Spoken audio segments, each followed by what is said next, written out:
Packing பிரிச்சுட்டு அப்படியே அழகாக உள்ளே வச்சுட்டு சரியா மண் போடு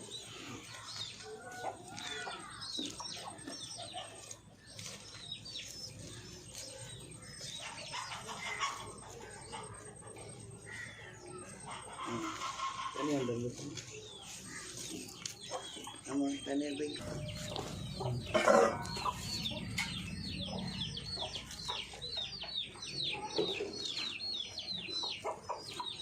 ஹாய் ஹலோ ஃப்ரெண்ட்ஸ், எல்லோரும் எப்படி இருக்கீங்க? நல்லா இருக்கீங்களா? இன்றைக்கி எங்கள் வீட்டில் வந்து அப்பா செடி நட்டு தரேன்னு சொன்னாங்க. அதனால் இப்போ செடி நட்டுட்ருக்கோம்.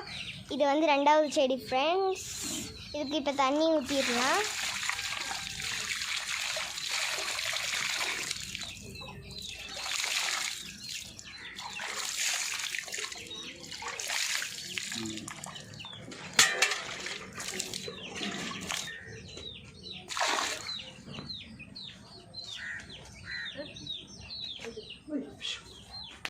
இது வந்து ஃபஸ்ட்டு செடி ஃப்ரெண்ட்ஸ்.